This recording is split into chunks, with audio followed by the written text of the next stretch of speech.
Salut à tous, donc on se retrouve aujourd'hui pour le deuxième match de l'équipe de France dans la Ligue des Nations. Pour le premier match, donc si vous avez vu la vidéo de vendredi, on a fait un petit 4 sur 5 plutôt sympathique, donc j'espère que vous avez fait des bons paris. Si la vidéo vous a plu, donc n'hésitez pas à nous mettre un petit pouce bleu et à nous encourager. Alors on rentre tout de suite dans le vif du sujet, donc deuxième match de cette équipe de France contre la Croatie. Donc c'est le remake de la finale de la Coupe du Monde 2018. Donc cette équipe de France qui est rentrée efficacement dans la compétition ce vendredi en battant la Suède 1-0. Très beau but de Kylian Mbappé dans un angle fermé. Alors un beau but, mais un match pas tellement enthousiasmant du point de vue du beau jeu, surtout que la Suède ne s'est pas non plus montrée très joueuse sur le terrain. Résultat, une victoire étriquée des Bleus où le but de Kylian Mbappé a été le seul tir cadré du match pour l'équipe de France. Alors le seul problème, on gagne, mais on n'a pas toujours l'impression avec les hommes de Didier Deschamps de voir une équipe championne du monde et sûre de sa force. Alors c'est peut-être dû à ce nouveau schéma en 3-5-2 sur lequel il faut travailler. On sait que dans ce schéma-là, on a les latéraux, ce qu'on appelle maintenant les pistons, qui ont un rôle vraiment prépondérant. Donc on a vu sur ce match contre la Suède que Dubois et Digne avaient été un peu juste sur les côtés.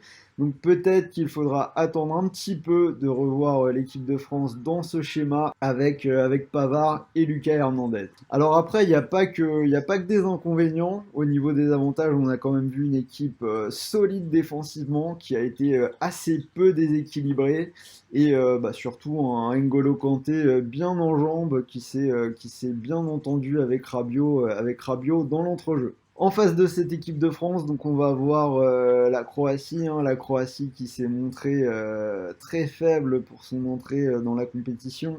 Donc défaite 4-1 contre le Portugal. Si on regarde les stats du match, donc ça s'est fini à 11 tirs pour le Portugal contre 2 pour la Croatie. C'est quand même une équipe qui a énormément changé depuis la finale de la Coupe du Monde.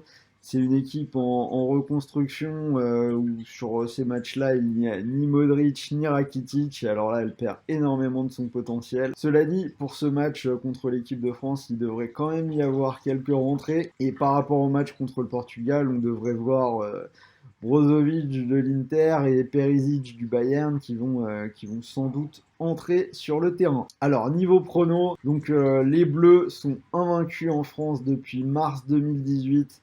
Donc j'ai quand même encore envie de leur faire confiance et je pense qu'ils doivent s'imposer sur le papier. Ils sont meilleurs que la Croatie.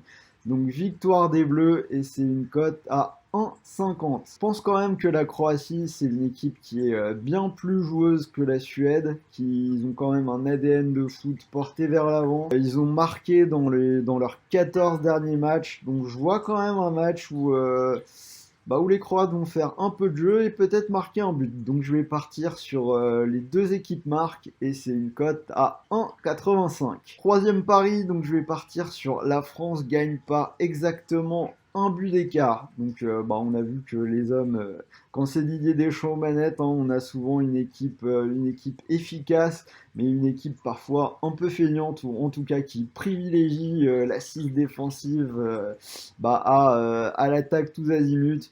Donc je pense qu'ils continueront pas d'aller vers l'avant comme le Portugal. Et si la France gagne, je pense que ce sera sur un but d'écart. Donc la France gagne par exactement un but d'écart. C'est une cote sympathique à 2,95. Donc à partir de là, je vais vous proposer le score exact 2 buts à 1. Donc score 2 buts à 1, cote 7. Et un buteur, donc je vais rester sur ma logique de vendredi.